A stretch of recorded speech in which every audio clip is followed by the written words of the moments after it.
Fraud जिसके संबंध में 67 नंबर FIR 16 मई 2025 को सदर रतिया थाने में दर्ज हुई थी। और इसमें पहले भी 2 आरोपी अरेस्ट किए जा चुके हैं, बलविंदर एवं जसवंत। तो इसमें जो मेन मास्टरमाइंड है सुखदेव, डॉक्टर सुखदेव इनको अरेस्ट किया गया है। He allegedly is a physiotherapy doctor.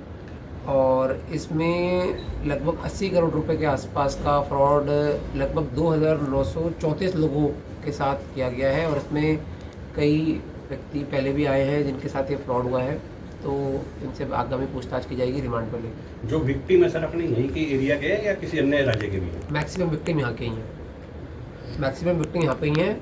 और इन्होंने जो उनको प्रलोभन दिया वो ये दिया कि भाई आपके पैसे डबल कर दिए जाएंगे। और शुरुआत में किसी एक व्यक्ति के पैसे इन्होंने डबल किए, जिससे लोगों को प्रलोभन हो गया।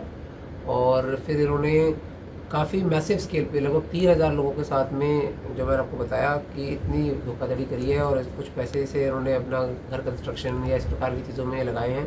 तो हम इसमें प्रॉपर्टी अटैचमेंट की भी कार्रवाई करेंगे। अमाउंट कितनी? देखिए बेसिकली क्या करते थे, ये 2934 लोग हैं, इनकी 5000 रुपये से लेकर 1 लाख रुपए में ID बेचते थे इनको। किसी से 5000 ले लिए, किसी से 50,000 रुपये ले लिए, इस प्रकार से। और फिर वो पैसे इनको बताते थे कि वे आपको डबल कर देंगे या इतना रिटर्न दे देंगे, या इस प्रकार की जो बातें बताते थे। और वो उसको बताते थे कि भाई आपको स्टॉक मार्केट में इन्वेस्ट करवा देंगे, अलग अलग तरीके से। और वो इन्वेस्टमेंट होता नहीं था, and they diverted the money for their own personal gains. और उसको खुद पर्सनल कंजम्पशन में या अन्य जो चीज़ें हैं, जो अभी उनके सारे एसेट्स वगैरह, उसके बारे में पता करेंगे। बट काफ़ी यहाँ पर जो गाँव वासी थे, पर्टिकुलरली सहनाल गाँव के और आसपास के बहुत सारे लोग मेरे पास अनेकों समय पे मेरे पास आए हैं कि भाई लोगों के काफ़ी पैसे इसमें लगे हुए हैं।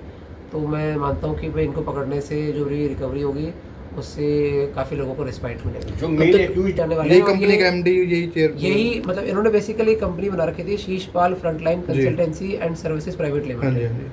Sheeshpal frontline consultancy services private limited की कंपनी बना रखी थी। इस मुकदमे में पहले भी 2 आरोपी अरेस्ट हो चुके हैं, बलिंदर एवं जसवंत। क्रिमिनल बैकग्राउंड रहा सर? अप्रैल अप्रैल मई लिखा गया जी। 16 अप्रैल 2025 के, मैं थोड़ा सा करेक्शन करना चाहूँगा, पहले गिरफ्तार हो चुके हैं। और इसमें इनके जो साथ में अन्य आरोपी हैं उनको भी हम जल्द से जल्द गिरफ्तार करेंगे। सर इसमें कंप्लेनेंट है, एक कंप्लेनेंट है या मल्टी कंप्लेनेंट है? इसमें मल्टीपल कंप्लेनेंट्स हैं, अनेकों जिनके साथ भी ये हुआ वो अपनी दरखास्त तो लेके आते ही हैं। तो उसमें अनेकों कंप्लेनेंट हैं।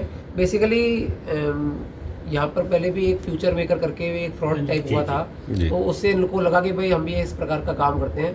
तो मैं आपके माध्यम से ये भी बताना चाहूँगा कि कुछ ऐसे जो युवा होते हैं वो गलत रास्ते पे चल देते हैं और संगठित अपराध की दुनिया में पहुँच जाते हैं। और ना सिर्फ इससे उनके घर वालों को और बाकी समाज को भी बड़ा नुकसान होता है। तो निवेदन सबसे ये रहेगा कि इस प्रकार की जो चीज़ें हैं इसमें ना संलिप्त हो, क्योंकि कानून इसके संबंध में बहुत सख्त है। और देर सवेर ये इस प्रकार की चीज़ें उजागर हो ही जाती है और फिर नियमानुसार कार्रवाई अमल में लाई जाती है। रिकवरी भी है कुछ इसमें सर?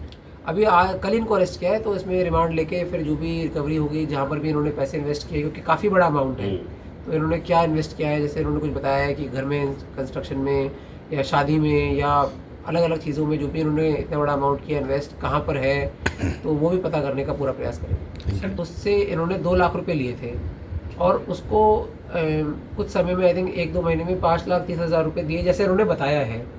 तो इससे लोगों में वो लोगों को लगने लगा कि भाई ये पैसे इस प्रकार से डबल हो जाते हैं, इस प्रकार से। तो फिर उसका इन्होंने मिसयूज़ किया। तो बाद में किसी के डबल हुए नहीं हुए, लेकिन इस तरह से उसको मार्केट करते थे कि भाई हो जाएंगे। बट एक आध व्यक्ति के शुरुआत में हुए तो लोगों को विफुल करने में इनको आसानी हुई। तो ये है, ये बेसिकली जो आरोपी है पहले कोलकाता में भी कुछ काम करते थे और फिर उसके बाद में यहाँ पे ये काम इन्होंने करना शुरू कर दिया। कोलकाता में कितने